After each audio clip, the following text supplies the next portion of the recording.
nous avons essayé de, nous avons essayé de recruter un petit peu les personnes qui pouvaient sur les Vosges être opposées au vaccin parmi les soignants. Et il y avait évidemment Gauthier. Gauthier qui travaillait comme médecin dans le village dans lequel il habitait. Et donc nous avons créé ce collectif qui est devenu une association, l'Union fait la France 88. Et à partir de ça, eh ben, nous avons commencé à réfléchir à des actions. Et donc, un beau jour, nous avons proposé de faire une marche. Une marche, moi je n'ai rien inventé, c'est des choses qui ont déjà existé un peu partout. Il y a déjà eu des marches comme ça sur Paris. Et ça paraissait vraiment quelque chose qui pouvait être fédérateur et qui pouvait avoir une importance parce que ce n'est pas quelque chose de ponctuel, c'est quelque chose. Ça aurait pu durer 3 semaines, ça a duré 15 jours. Il fallait le faire dans l'urgence, il fallait le faire là, maintenant, tout de suite. C'est pas au mois d'avril, au mois de mai, au mois de juin quand il fait beau. Donc voilà, quel que soit le temps, quels que soient les problèmes, quelle que soit l'urgence, il fallait y aller.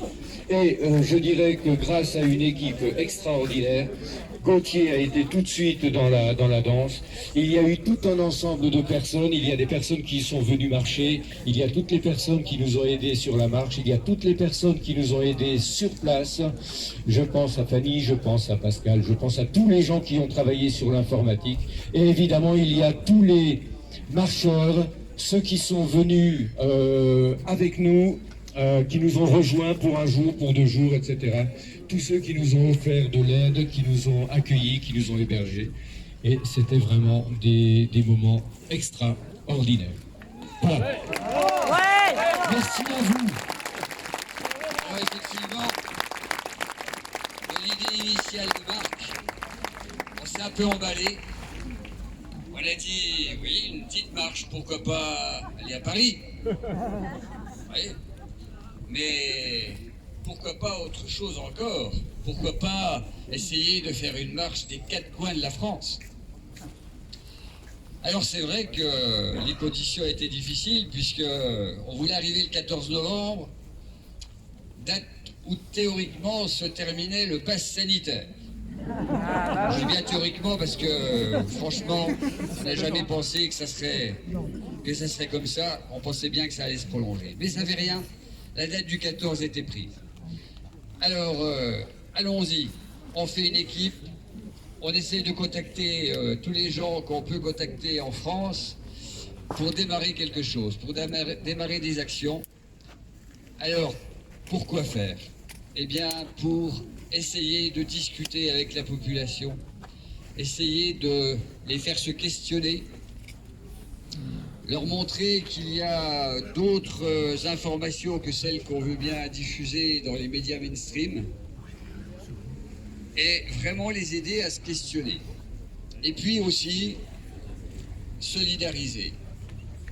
Il y a énormément de collectifs, tout le monde se bat, tout le monde est à fond, mais malheureusement, on est tous un petit peu de notre côté. Et je crois qu'il faut être ensemble, il faut faire vraiment une union. Et nous avons appelé ça l'Union fait la force 88, puisque nous sommes Vosgiens. Et puis parce qu'il existait aussi une Union fait la force 68. Donc voilà, on est parti sur ce nom. Et cette solidarité qu'on a recherchée, elle s'est concrétisée d'une façon phénoménale. On a été accueillis, on a été nourris, on a été accompagnés. Et franchement, je remercie tous ces gens qui nous ont accompagnés, tous ces gens qui nous ont reçus. Parce qu'on a vécu des moments, même dans une difficulté pratique, on va dire, avec le temps, avec parfois des endroits où on a couché qui étaient très précaires. Mais la plupart du temps, on a senti une chaleur humaine et ça n'a fait que nous porter pour qu'on puisse arriver ici en relative bonne santé, comme vous le voyez. Donc merci à tous. Merci à tous d'être là également.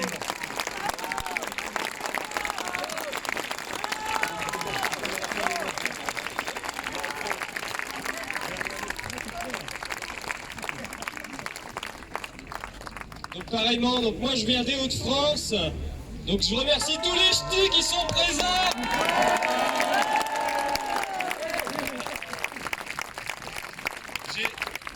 J'ai été contacté donc il y a à peu près 5 semaines par Gauthier pour mettre en place la marche. Donc nous on a adopté une méthodologie un peu différente, c'est-à-dire que eux étaient une vingtaine de marcheurs déterminés à faire tout le parcours de A à Z, alors que nous on n'était que 2-3 personnes à vouloir le faire. Donc à chaque étape on a lancé des appels sur les réseaux sociaux et tous les matins devant la mairie on avait entre 15 et 30 personnes qui étaient présentes et on faisait une marche dans tout le secteur dans lequel on se rendait, donc c'était génial.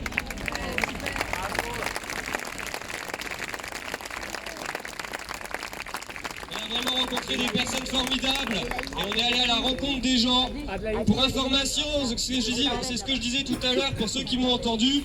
Qu'il faut comprendre en fait, c'est que sur les réseaux sociaux, sur internet, il y a ce qu'on appelle des algorithmes. Et les algorithmes en fait envoient l'information selon les centres d'intérêt des personnes. Ça veut dire que si demain vous vous intéressez au football, vous verrez que du football. Si vous vous intéressez à la vaccination, vous verrez que de la vaccination. Si vous vous intéressez à Monsieur Macron, vous verrez que Monsieur Macron. J'espère qu'ici la personne...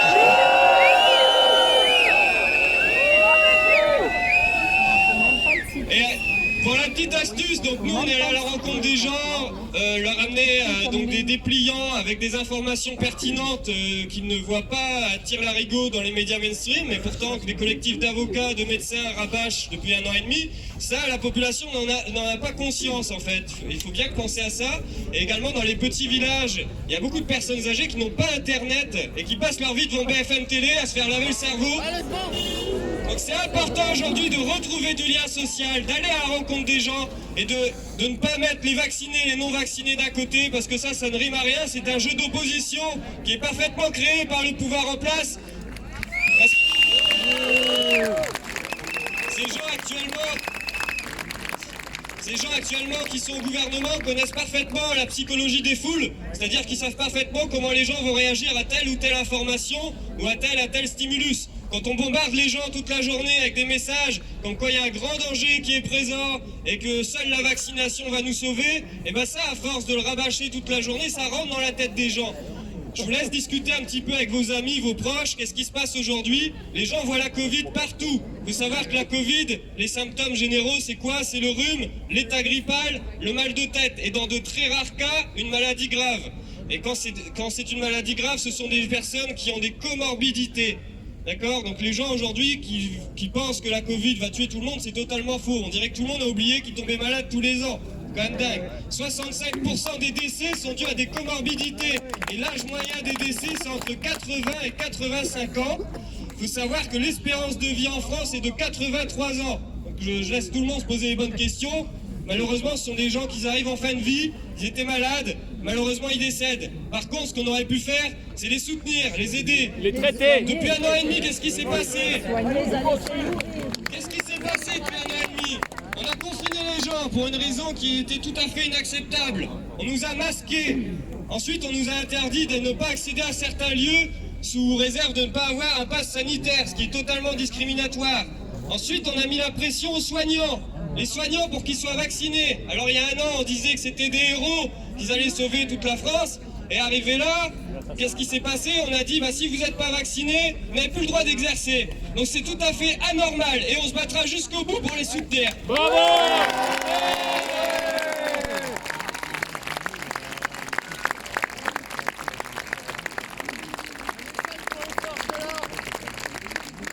Je fais un petit rappel à la loi, 30 secondes. La loi Kouchner stipule que nous sommes libres de nos corps, que nous avons le droit de refuser un acte médical. Le code civil nous dit que le corps humain est inviolable. Le code de Nuremberg, quant à lui, dit très bien que l'expérimentation sur l'espèce humaine est totalement interdite. Et nous savons aujourd'hui que la protéine Spike qu'il y a dans ce vaccin, le code génétique n'existe pas dans la nature. C'est quelque chose qui est totalement bidouillé en laboratoire. Donc Dieu sait ce que ça va faire sur notre corps et sur nos cellules. Et on refusera jusqu'au bout cette vaccination. Personne ne peut nous empêcher.